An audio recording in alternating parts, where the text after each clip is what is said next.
తాకట్లో ఉన్న బంగారాన్ని విడిపించి ఆ రోజున మార్కెట్ ధర కట్టి మిగిలిన డబ్బును మీకు అందిస్తుంది కొమ్మూరి గోల్డ్. ఏంటి నేను లోపల వెయిట్ చేస్తుంటే ఇక్కడ దిక్కులు చూస్తున్నా? మీరు 2 ఏళ్ల తర్వాత బాంబే నుంచి వచ్చారు కదా, అందుకని మా అన్న తమ్ముడు మా కుటుంబ సభ్యులంతా మిమ్మల్ని చూడడానికి వస్తున్నారు. సైకిల్ ఏంటి మా సైకిల్? ఓవరాల్ చేసి నీ మొగుడు ఇంట్లో పెట్టమని చెప్పాడు. కూడా నేను ఎప్పుడు వదిలేంటా నీ దగ్గర సైకిల్? అయ్యో మీరు కాదన్నా, ఈ అక్క మొగుడు. ఇంతకీ నువ్వెవరు? ఈ తమ్ముడువా? ఏంట్రా వాగుతున్నావు? 6వ నెంబర్ ఇల్లు ఇదే కదా? అవును. ఈ ఊరు పేరు కళ్యాణ దుర్గమే కదా? అయితే ఇది మీ సైకిలే. ఇంటికి తీసుకొచ్చి 100 మంది నీ మొగుడే. ఏంటి నేను లేని టైంలో వ్యాపారం చేస్తున్నావా? చేసిందంతా చేసి నటిస్తున్నావా? వీడి పేరు ఆడకుండా వచ్చేసామే. ఏమండే, వినాయకుడి గుడి వీధి ఇదేనా? కాదు, ఆయన తమ్ముడు కుమారస్వామి ఇది. ఊరు నాయను, తప్ప డ్రెస్ లో సైకిల్ ఇచ్చొచ్చానే. ఎంత ధైర్యం పని చేస్తావే? చెల్లిని ఎందుకు కొడుతున్నావు?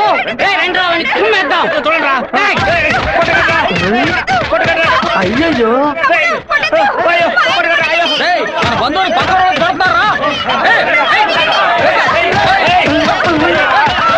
మనోళ్ళందరూ కొడుతున్నారా? చూస్తున్నారు. త్వరగా రండి, త్వరగా రండి.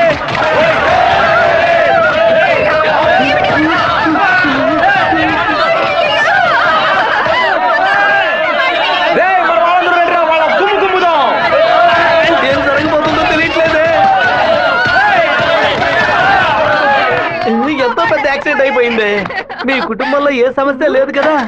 ఒక్క సైకిల్ తో మొత్తం ఊరిని నాశనం చేసావు కదరా దుర్మార్గుడా. ఎందుకక్క ఇట్ట పీకావు? పీకుడంటే ఇది కాదురా, నా పీకుడు 11 టన్నుల బరువుతో సమానవరా.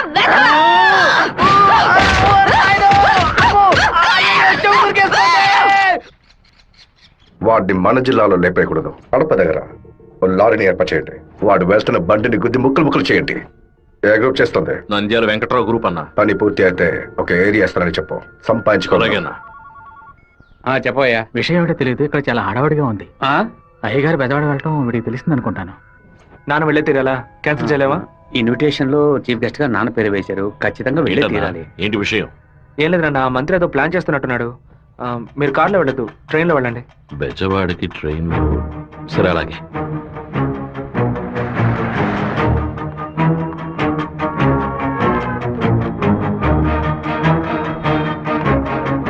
హలో, మినిస్టర్ గారు ఇలా? అవును. మీరు అనుకున్నట్టు వీరభద్రం కారులో వెళ్ళట్లేదు, ట్రైన్ లో వెళ్తున్నాడు. నువ్వెవరో చెప్పావు?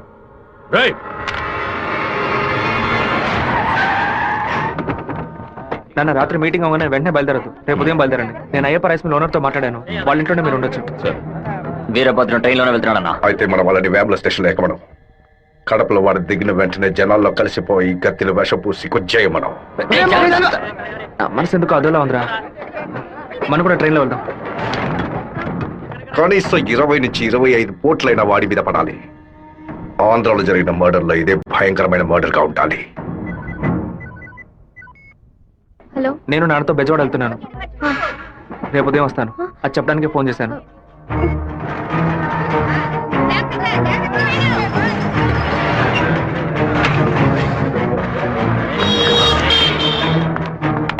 చెప్పమ్మా. వీరభద్రం ట్రైన్ లో వెళ్ళట్లేదు, కార్లోనే వెళ్తున్నాడు. ఎవరు మాట్లాడుతున్నావు చెప్పు. Hello hello hello.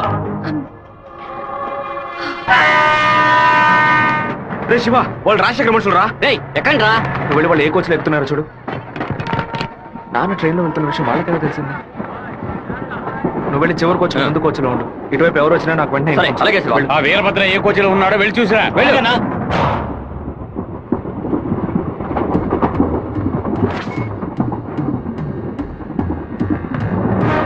నువ్వు ఫాలో చేస్తూ వెనక.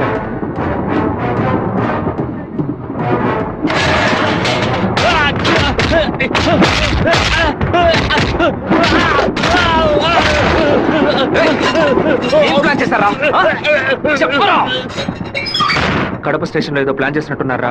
మీరు వెళ్ళి నాన్న కోచ్లోనే ఉండండి. రాజంపేట స్టేషన్ రాగానే నాన్న దిగమని చెప్పండి. ముద్దు కృష్ణ అంతా చెప్పి కారు పంపించమంటాను. అక్కడి నుంచి నాన్న కారులోనే వెళ్ళమని. ఫోన్ చేయి. చెప్పు బాబు. మీరు పని చేసి పెట్టాలన్నా. నేనేం చేయాలి బాబు? వెంటనే 2 బళ్ళలో మనుషులు పంపించండి. కడప స్టేషన్ రాగానే జనంలో దూరి కత్తి తిప్పి పట్టుకుని మనం కొట్టే కొట్టుడికి శరీరంలో ప్రాణం మాత్రమే మిగలాలి. మిగతా పాత్స్ ఏమీ పని చేయకూడదు. అయ్యా నమస్కారం. అయ్యా రెడీగా ఉందా? మీరు ఈ బండిలో ఎక్కడి మేము ఆ బండిలో వస్తాం. ఏ బండి వెళ్తున్నాడు మెరుగుతో కాలేజ్ అన్నా మన ప్లాన్ ప్రకారం ఆ కార్ను గుద్దేసేయండి సరేనా అన్న పొందిట్లేదన్నా. సరే రండి వెళ్దాం రేయ్ వాడు మధ్యలో దిగిపోయారా ఏం దిగుతున్నారా వచ్చే స్టేషన్ దిగి వెనక్కి రండి రా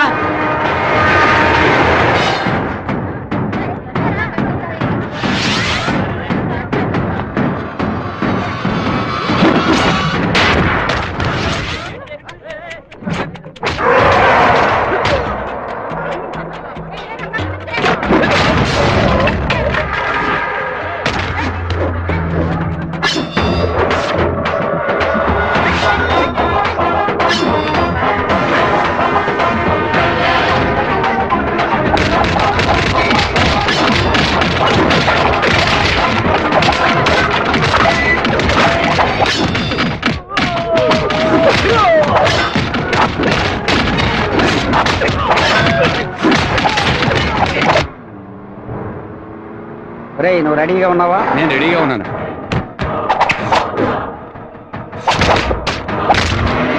బండి హైవే మీదకి వచ్చింది గుద్ది లేపాయి సరేనా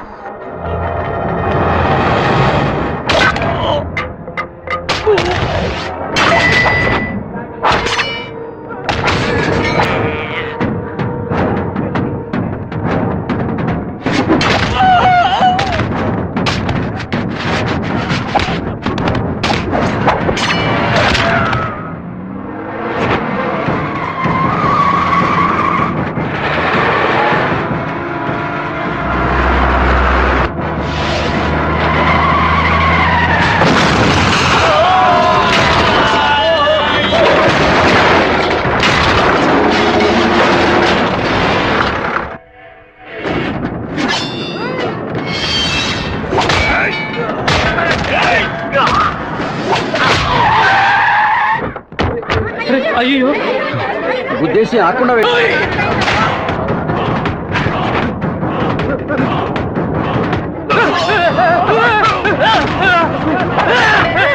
నేను అంబులెన్స్ ఫోన్ చేయి. నువ్వు పోలీసులకు ఫోన్ చేయి. మినిస్టర్ లైన్ లో ఉన్నాడు. నీకు మాత్రమే పక్కడు సెల్ నంబర్ దొరుకుతుందా? నీ నాన్నని కడప పక్కన లారీతో గుద్దించి లేపేశాం. పీస్ పీస్ అయి ఉంటాడు, వెళ్ళి ఏరుకో. వాడిని పూడ్చిన తర్వాత నీ అమ్మని చెల్లిని తీసుకొచ్చి కుటుంబంతో సహా నా కాళ్ళ మీద పడు. రారా! ఫోన్ తీయండి అన్న. చూడండి, తీసుకురండి. టార్గెట్ నుంచి 13 కిలోమీటర్ పోలీసు వస్తున్నారా? స్పీడ్గా వెళ్ళరా.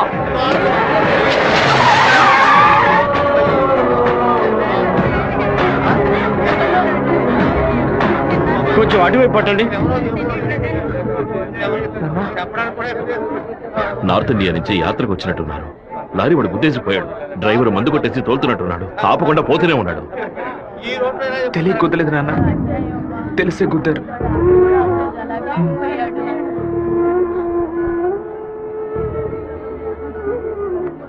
నా పరువు తీసావా? అమ్మని చెల్లిని తీసుకొచ్చి నా కాళ్ళ మీద పడుని ఛాలెంజ్ చేశాను. ఇప్పుడు నా పిల్లాన్ని తెమ్మని చెప్తాడు వాడు. అది కాదన్నా, మెరూన్ కలర్ కాల్ ఇస్తున్నారు. దున్నపోతా నల్లని అమ్మాయిని చూసి వాళ్ళ పెళ్ళామని దూకేస్తారా? ఒరే, ఫోన్ చేసిన అమ్మాయి వాడి శత్రువా లేదా మనని కన్ఫ్యూజ్ చేయడానికి వాడు చేసిన ఏర్పాటు.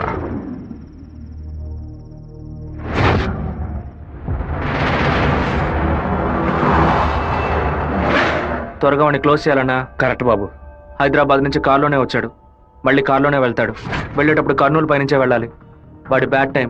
అక్కడ ఇద్దరు అపోజిషన్ ఎమ్మెల్యేలే. నంద్యాల బైపాస్ రోడ్ లో టేక్ డైవర్షన్ బోర్డు పెట్టి వాడిని రూట్ మళ్లించాలి. బాంబు పెట్టి వాడిని బ్రిడ్జ్ తో పాటు లేపేయాలి. ఒకవేళ అక్కడ మిస్ అయితే జడ్చెల్ల చెరువు దగ్గర బైపాస్ లో వాడిని లారీతో గుద్ది లేపేద్దాం. ఐడియా బాగుంది బాబు. ఒకవేళ వాడు ఫ్లైట్ లో వెళ్తే? వెళ్లే రూట్ లో బాక్రాపేట నందులూరికి మధ్య ఉన్న సింగు రోడ్డు చెరువు పక్కన ఉన్న మామిడి తోట దగ్గరగా బండి వెళ్తున్నప్పుడు మధ్య రూట్ లో తాడి చెట్టు నరికి పడేస్తాం. వాడు భయంతో తోపులోకి పారిపోయే సమయంలో వాడిని నరికేసి అక్కడే పాతేస్తాం. ఒకవేళ వాడు ట్రైన్ లో వెళ్తే నేను ఒక్కడనే చాలు. నువ్వు ఒక్కడివేనా? అనంతపూర్లో వాడు ఎక్కినప్పుడు 100 మంది జై కొడతారు. వేమల్లో 10 మంది భోజనం తెస్తారు. కడపలో 4 దండలేస్తారు. తిరుపతి రాగానే వాడి చెంచాగాళ్ళందరూ వెళ్ళి నిద్రపోతారు. వాడు ఒంటరిగానే పడుకుంటాడు. ఆ టైంలో దిండు మొహం మీద పెట్టి వాడిని చప్పుడు చేయకుండా చంపేసి శవంతో పాటు నదిలోకి దూకి నేను అక్కడి నుంచి ఎస్కేప్ అయిపోతాను. మరుసటి రోజు వాడి శవం నదిలో తేలుతుంది. ఏ రూట్ లో వెళ్ళినా వాడి చావు ఖాయం. ఇదిగోనయ్యా కాఫీ.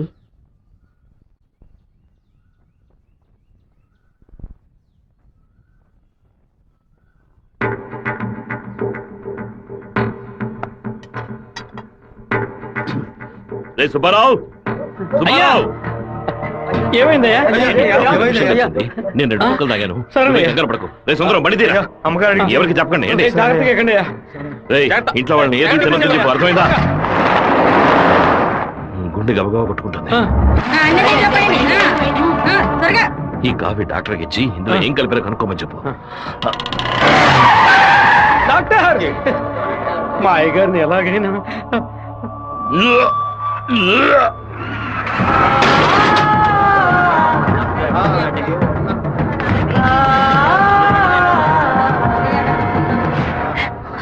అయ్యో శివ, ఏంట్రా ఇదంతా? అయ్యో భయపడకు శివ, నాకేం కాదులే. మన ఇంట్లో జరిగిన ఈ విషయం బయట ఎవరికి తెలియకూడదు. కొత్తగా ఎవరో ఇంట్లోకి వచ్చింది? కొత్తగా ఎవరు రాలేదన్నా? అయ్యా, పొద్దున బట్టలు తీసుకోవడానికి చాకల మా అదేగాడు వచ్చాడు, తర్వాత చేపలు వచ్చాడు. చెప్పరా లేదా? చేపలు కడగడానికి ఇంట్లోకి వచ్చారు. నాకే పాపం తెలియదయ్యా. ఎవరింటికి వెళ్ళినా కుక్కడు నీళ్లు కూడా మింగే ముందు ఆలోచించే గుట్టక వేస్తారే, ఇప్పుడెలా? మన ఇంట్లో నీళ్ళని తాగడానికి ఆలోచిస్తే అది తప్పు కదా గంగా. శివ, కొంచెం లోపలికి వస్తావా, మాట్లాడాలి. పొద్దున అందరి గురించి నీతో చెప్పాను. రాధికమ్మ కూడా వచ్చి వెళ్ళింది. ఆ విషయం మాత్రం నీతో చెప్పలేదు. అయ్యగారి కాఫీ కలిపేటప్పుడు తను కూడా వంటింట్లో ఉంది బాబు. ఏమంటున్నావు? అత్త ఎక్కడికి వెళ్ళారు? అత్తయ్య పెరట్లో పశువులకి కుడితి కలుపుతోంది. అవును, ఎన్నేళ్లుగా మీరు ఇంట్లో పని మంచిగా పనిచేస్తున్నారు? నేను ఇంట్లో పనిచేస్తున్నానన్న విషయం నువ్వు చెప్తేనే తల్లి నాకు గుర్తుకొచ్చింది. ఓ సరే, నేను అత్తయ్యతో మాట్లాడొస్తాను. పెరట్లోకి వెళ్తానని చెప్పిన అమ్మాయి అక్కడికి వెళ్ళలేదు, వాకిట్లోకి రాలేదు, తర్వాత కనిపించలేదు. ఎవరి గురించి ఏం మాట్లాడుతున్నావు? ఆ అమ్మాయి వదిలిన చెప్పులు కూడా వాకిట్లోనే ఉన్నాయి. కావాలంటే వెళ్ళి చూడు బాబు.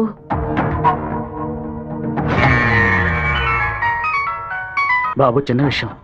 అయ్యగారు ట్రైన్లో వెళ్ళే విషయాన్ని ఒక అమ్మాయి ఫోన్ చేసి చెప్పిందని ఇక్కడ ఉన్నవాళ్ళు అనుకుంటున్నారు.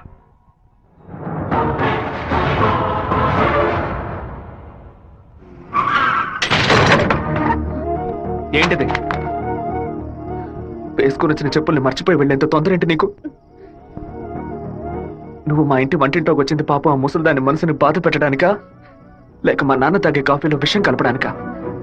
చెప్పవే! నేను చెప్తాను. మీ నాన్నని చంపడానికేరా అది మీ ఇంట్లో అడుగు పెట్టింది. దాన్ని నేనే పంపించాను. ఆవిడ చెప్పేది అబద్ధం. అబద్ధమే కదా? మీ అబ్బకి విషం పెట్టినందుకే నీకింత కోపం వస్తే మీ నాన్న నా కొడుకుని నడి రోడ్డు మీద నరికి చంపాడే. ఎవరు మీరు? వాణ్ణి చంపి పారేయాలని ఆ రోజే నేను పగబట్టాను. కానీ మీ నాన్న పలుకుబడి అంతస్తు నన్ను ఆ పని చేయనీలేదు. ఒకరోజు నువ్వు మా అమ్మాయితో మాట్లాడుతూ నేను చూశాను. ఆ రోజే నిర్ణయించుకున్నాను, వాణ్ణి చంపడానికి ఇదే సరైన మార్గమని. పుట్టింది ఆడపిల్ల గనక దీని చేతికి విషం ఇచ్చి పంపాను. అదే మగపిల్లాడు గనక పుట్టుంటే వాడి చేతికి కత్తిచ్చి పంపేదాన్ని. వాళ్ళ నాన్నగారి జ్ఞాపకం నా కూతురికి రాకూడదని 10 ఏళ్లు దాన్ని ఇంటి నుంచి దూరంగా ఉంచాను. మా నాన్న నిజంగా హత్య చేసుంటారో లేదో నాకు తెలియదు. నీ పగ తీర్చుకోవడానికి నువ్వు ఇంకేం చెప్పానో మా ఇంట్లోకి వచ్చి ఉండొచ్చు. నా ప్రేమ తప్ప నీకు ఇంకేం దొరకలేదా? పత్తికుండగానే పాతి పెట్టేశావు కదా.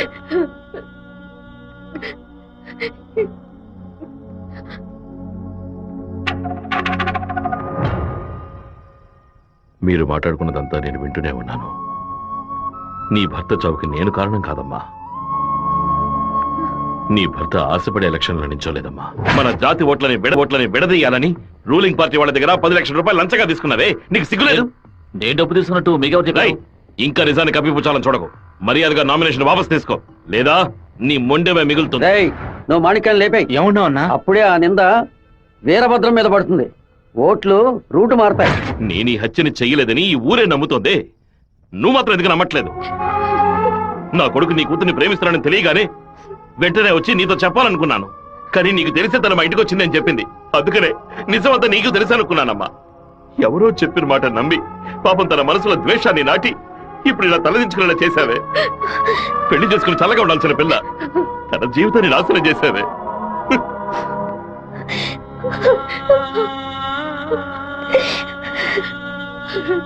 నువ్వు నాకు మాత్రమే ద్రోహం చేయలేదే, మా అమ్మ నాన్న చెల్లెలు అందరూ నీ మీద పెంచుకున్న ప్రేమకు ద్రోహం చేశావు. ఒళ్ళమ్ముకొని బతికి ఆడది కూడా ప్రేమించినట్టు నటించమంటే చీయని ఉమ్మేసి వెళ్ళిపోతుంది. విన్నావా? విన్నావా? ఎంత మాట అన్నావు? ఎందుకమ్మా? ఎందుకు చేశారు? జీవితన ఎగిసే ఆవేదనలో ప్రేమించిన నా గుండెలకి ఇదివో బహుమానం. నన్ను కన్న పాపానికి వీరికి దండనరా. టెలిఫోన్ బూత్ లో ఎంక్వైరీ చేసా ఉన్నా. పక్కనే లేడీస్ కాలేజ్ ఉండడం వల్ల ఏమై చేసిందో తెలియదన్నా. ఒక ఆడపిల్ల వల్ల వాడు తప్పించుకున్నాడు. ఛే! అసెంబ్లీలో అపోజిషన్ వాడు కావాలనే ఈ విషయం అడుగు మరి కలుగుతున్నాడు. ఇంతకు మించి మనం ఓర్పుగా ఉంటే వాడు ఖచ్చితంగా గెలిచేస్తాడు. బెజవాడి నుంచి 50 మందిని రప్పించండి.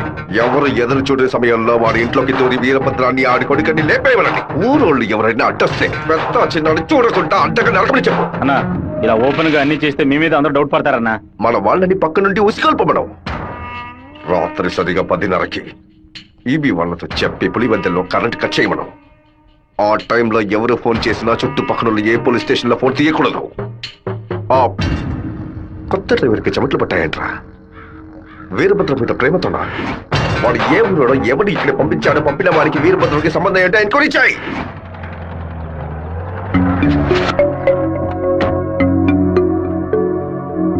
పెళ్లి ఏమిటన్నయ్యా? వద్దమ్మా. ఎప్పుడు నాన్న గురించి మాట్లాడుతుంటావుగా, నాన్న ఇలాగే ప్రవర్తిస్తారా? శత్రువైనా మర్యాద ఇచ్చి మాట్లాడతారు కదా, వెళ్ళనయ్యా. నేను నిన్ను క్షమాపణ అడగడానికి రాలేదు, ఎందుకంటే నేను చేసిన తప్పుకి క్షమాపణ లేదు. మేము ఊరు వదిలి వెళ్ళిపోతున్నాం. నేను మీ నాన్నకి విషం పెట్టింది ఎంత నిజమో, నేను ప్రేమించింది కూడా అంతే నిజం. దయచేసి నా ప్రేమని మాత్రం అనుమానించొద్దు.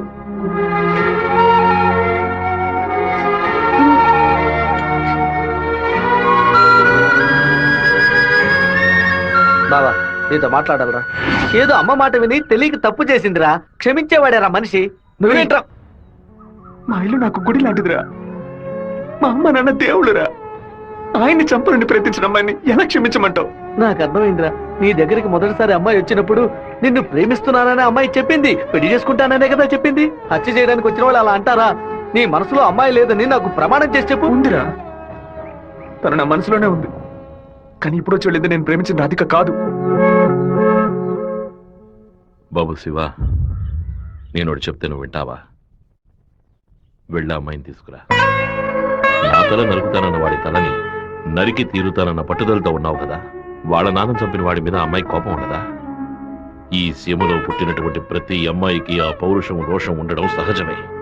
మిత్రుడితో స్నేహం చేయాలి, వీరుడితో తలపడాలి, శత్రువుతో పోరాడాలి, కానీ ద్రోహికి మాత్రం ద్రోహం చేయకూడదు. ఆ రోజు కోడిని కోయిపోతున్నామని తెలిసి తట్టుకోలేక తలడిల్లిపోయిందే, అదే తన నిజమైన గుణం. నాకు కూడా ముందా పిల్ల మీద కోపం వచ్చింది, కానీ ఓ కుటుంబం పుట్టిన గడ్డ వదిలి వెళ్తోందంటే అది సగం ప్రాణంతోనే వెళ్తుంది. మిగిలిన ప్రాణం మనం తీసామనే పాపం వద్దు నాన్న. వెళ్ళి అమ్మాయిని తీసుకురారా. నా ప్రేమే దొరికిందా నీకు? ప్రేమించినట్టు నటించమంటే చీయను మొహం మీద ఉమ్మేస్తుంది.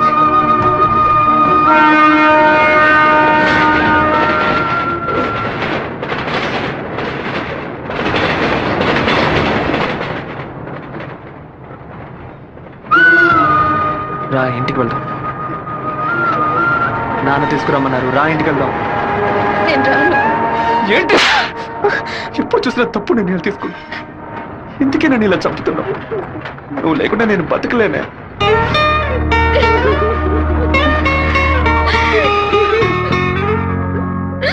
నీకు ముఖ్యమైన విషయం చెప్పాలని ఒంటరిగా రానా? ఎక్కడికి ఒంటరిగా వెళ్తున్నారు?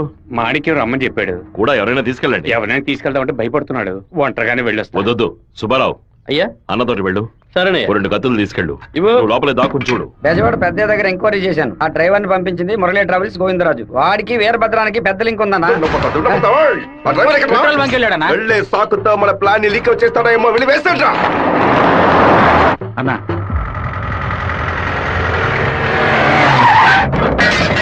ఏయ్!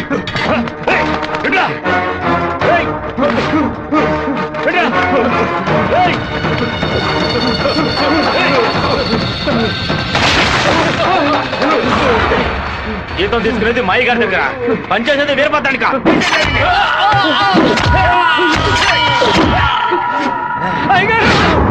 మన సత్యమూర్తి అన్నని దగ్గర మనుషులు చంపేశారయ్యా.